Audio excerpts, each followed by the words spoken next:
Hi everyone. I knew it was coming, but still I can't really express how angry I am and fed up really by this. I've just received, was away for a week and I came back to two letters from the National Hospital for Neurology and Neurosurgery.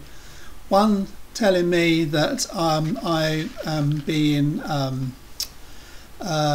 referred to a doctor in their neuropsychiatric ward for what they call a graded introduction to physical and functional activity, in other words GET by another name, and together with CBT. Now I knew that this was going to come, but I am so angry and so fed up about it. I mean, how on earth they can suggest that all of the symptoms that I'm having are all down to bad thinking or whatever is a complete and utter nonsense. And as for graded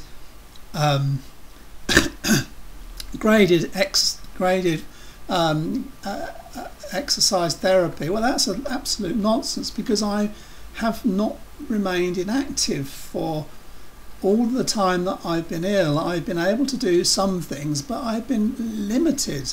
But you can't get this into the thick heads of these people. They are so determined to put a psychiatric label on me that no matter what I say, it will just it will have no effect. And of course, anyone who knows about conversion disorder will know that one of the criteria for someone who has conversion disorder is that they won't admit that they've got it. In other words, it's a little bit like they used to do with witches in days gone by, or suspected witches. They'd put them in a ducking stool, hold them under water for a certain length of time. If they drowned, they were innocent. If they lived, they were a witch and burnt at the stake. That's the type of logic that psychiatry has. So where do you even begin to challenge it? Because once you have a psychiatric label, the chances of ever being taken seriously by another doctor are so small. And to give someone a psychiatric label who in my opinion and the opinion of all my family and everyone knows me, has no sign of psychiatric illness. In fact, I saw a neuropsychiatrist locally and he could find no evidence of psychiatric illness. So this is a nonsense. So I am really both fuming, feeling as if I've been hemmed in and not really knowing where to go exactly next. Now, a number of people have contacted me via my YouTube page and suggested Lyme disease, and this has happened a few times. And although I have no recollection of ever being bitten by a tick, I can't completely rule it out, because although my problem seemed to start in 2005, there were minor things happening for a few years prior to that period. And I had been to Romania at least twice in the 90s, the last time being probably about 98, somewhere like that. And in fact, thinking about it, there have been problems that have been intermittent between that time and the final breakdown of my health in 2005. And Romania is a place where Lyme is endemic, so it's quite possible. The other thing is Romanians tend to have livestock in their back garden, so the possibility of being exposed is there. And also, the last time I was there, I had my leg in a plaster. I had a broken leg, so I would not have noticed anything that happened to that leg. So it's a possibility. So anyhow, I'm seeing a private doctor this week who's been highly recommended, or next Wednesday, who's been highly recommended to me, and I'm hoping that he can shed some light on that, or if not, at least where to go from here, because I'm still never been 100% convinced of of the ME diagnosis, because I just don't seem to fit any of the criteria that I have read about ME.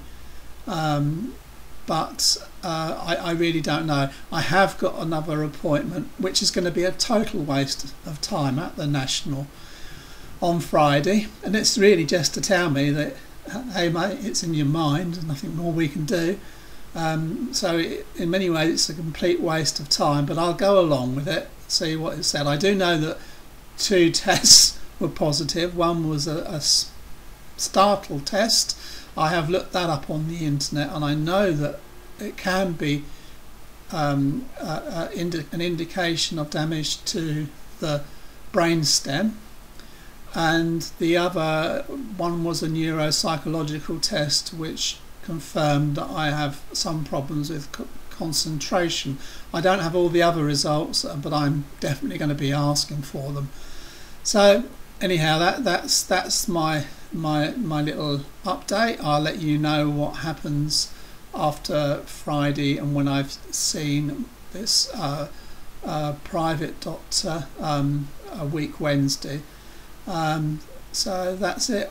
As I say, I'm lost really to know where to take it off after this. I'm actually coming to the point where I think that I've got to phone and make an appointment to see the psychiatrist in London.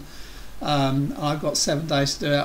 I'm at the moment thinking I won't even bother, and I'll just forget about any of the medical profession and just carry on and do the best I can. The only problem will be with things like benefits and that, when they require you to see and do certain things for that, so that might be a problem. But at the moment I think the medical profession, at least my experience of it, well, I've given up on them really, because they seem to lack any compassion and any desire to really find out what's going wrong. As far as they're concerned, from that, if they can blame it on the patient, that's fine. Okay, if things were obvious, that would be it. I'm sorry, I'm rambling. So I'll speak to you again after I've seen everyone else. Bye for now.